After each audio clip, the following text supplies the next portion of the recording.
What's going on, guys? So in today's edition of Sasuke Shinden, the Teacher Star Pupil, we're going to be covering Sasuke's equivalent to that scene that you had in the versus Momoshiki arc's climax, as well as in the Boruto movie, where you had Boruto form a rasengan and Naruto added his own chakra to the rasengan in order to make it even larger and bring father and child closer together. Well, in this climax for Sasuke Shinden, the Teacher Star Pupil, Sasuke does something very similar with the character of Sarada. So, and for those of you guys who are new and have no idea what Sasuke Shinden, the Teacher Star Pupil is, I recommend going to the homepage, scrolling down to the Naruto novels section, and look for the section titled Naruto novels in the Boruto era, and click on the playlist titled Sasuke Shinden, the Teacher Star Pupil. There's a lot of good information in this one. So with all of that being said, let's get into the rest of this discussion. So this scene right here picks up exactly where the last one left off. So for a bit of a reminder, Boruto is trapped in a ship with the character Lily, who's now being revealed to be the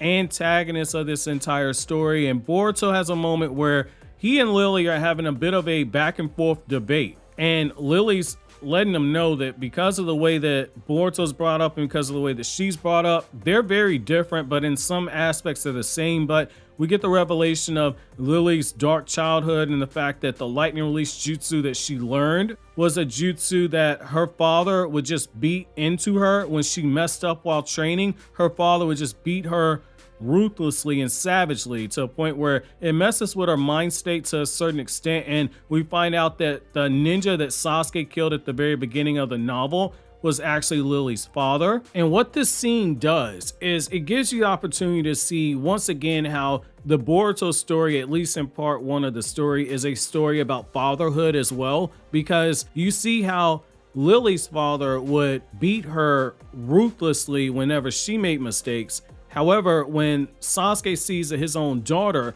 is struggling to learn the lightning release jutsu that he's trying to teach her, the Lorentz gun, Sasuke doesn't get upset with his daughter. He doesn't get impatient with her. He looks for teaching moments and he looks for ways to build her confidence up. You're seeing just as how Naruto and Jigen were contrasted to one another as fathers, you're seeing Sasuke being contrasted with Lily's father, and it all gets tied together in the fact that both fathers try to teach their children, their daughters, lightning release jutsu. One was more patient than the other, and one father ended up killing the other father. So that's a bit poetic when you look at it from that perspective.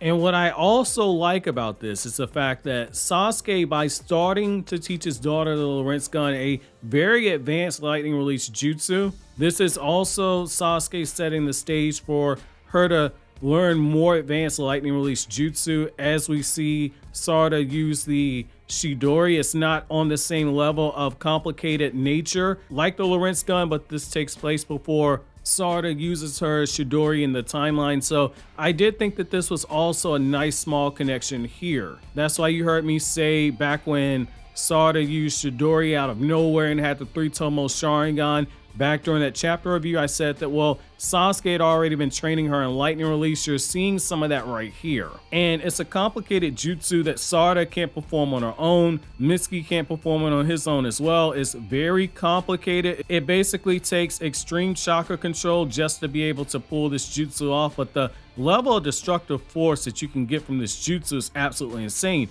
Sasuke very casually using the jutsu with only a kunai was able to shatter an entire cliff on the other side of the forest where he was training Team 7. What we're about to see here with this combination jutsu that they're using, we're going to see something of even stronger destructive capability. For a bit of context, if you go back to the battle at Fuse Momoshiki, remember that scene where Sasuke has that sword on his foot and is spinning around and how the sword just gets projected at super high speeds? The way that that's done and the Lorentz gun are very similar. Due to the complex nature of the jutsu and the fact that Sarada's never been able to pull out the jutsu by herself, Sasuke never stops looking for teaching moments for his daughter, and is Sasuke's hope that by performing the jutsu alongside her, that Sarada is able to memorize that sensation and feeling and potentially one day be able to pull off that jutsu or higher level lightning release jutsu similar to it. And what's also very important about this is that Sasuke's also building up his daughter's confidence by allowing her to take part in a key portion of his plan to save Boruto, because right now Boruto and Lily are in a life and death situation as they're trapped inside of that ship. And so you have a very good moment for Sasuke to build up his daughter in more ways than one. This is what I like to call building somebody up through their weaknesses, taking their weaknesses and helping them cultivate those into strengths. And so you're seeing Sasuke as a father, and you're seeing Sasuke as a teacher to not only Sarada, but also Boruto as well, and how seriously he takes that responsibility. So with the scene and the context finally being set, let's just go ahead and get right into this actual scene. And it's here I'm going to begin quoting. Sasuke smiled slightly. "We should get started," Sasuke said. "Okay, Papa," Sarada said. Sarada ran to the prow of the ship where the massive anchor hung. "Are you sure you can lift it? Don't push yourself," Sasuke was about to say, and then he relaxed abruptly. Sarada yanked the anchor up with both of her hands. "This is nothing," Sarada said. "You take after your mother," Sasuke said. Sarada turned a proud smile towards him. She hoisted the heavy anchor over her shoulder. The anchor was attached to the ship by a chain. The chain and its fastenings were frozen solid with Sasuke's ice style. "Which way should I throw it, Papa?" Sarada asked. "Wherever you like. I'll follow your lead," Sasuke replied. Feeling reassured, Sarada readjusted her grip on the anchor. Lorentz gun, tackled by father and daughter. But it wouldn't be a kunai that they sent flying, not like with Sasuke's exercises before. This time, it would be the ship's anchor. They would make the anchor fly, dragging the whole ship along with it, before exploding the whole unit in midair to dispose of it. If they could burn it to ash with ultra-hot flames, they could limit the damage to some of the ash on the ocean's surface, which was far better than the oil leaking out into the water. Sasuke looked back at the battered deck. Somewhere inside the frozen boat, there was a very stupid girl who had willingly jumped into the fissure in the deck, and an idiot boy who had gone after her without giving a thought to his own life. He had to save them and tell them not to be so reckless. It was his responsibility as Boruto's teacher. Standing at the railing of the prow, Sarada lifted the anchor above her shoulders. "Here we go, Papa," Sarada said. Sasuke smiled. Sarada sank down and took a deep breath before throwing the anchor as hard as she could. "Take that," Sarada shouted. The steel anchor flew into the air, pulling the chain along with it. From the palms open in his hands, Sasuke shot 2 crackling bolts of electricity. The instant that the electricity hit, the anchor shot off faster than the human eye could follow. The chain snapped straight, and the block of ice around the boat began creaking and groaning. A heartbeat later, the ice shattered, and the boat floated up. The sky grew larger before their eyes. Sarada staggered backwards. Sasuke caught her by the arm. The massive ship slid along in the sky, yanked forward by the flying anchor. End quote. Now, what I like right here is the fact that they break down aspects of the Lorentz gun. And so what I like right here is that we see that Sarada, number one, is strong enough that she's able to pick up an entire anchor and throw it. And just look up how much a ship's anchor weighs, and you'll see why this is pretty damn impressive and why Sasuke is like, are you sure you can do that? Now, the other thing, though, is that the Lorentz gun, like I've said before when I first discussed this, the Lorentz gun has enormous destructive capability. The fact that Sarada and Sasuke swapped out a regular kunai and instead used that anchor, and the jutsu was able to generate enough force that it was able to rip out a ship that is frozen solid in ice, rip it out of the ice and high into the air. That shows you some of the destructive capability. Sasuke very casually, when he used this jutsu at the beginning of the novel, was able to shatter an entire cliff on the other side of the forest who was training Team 7. So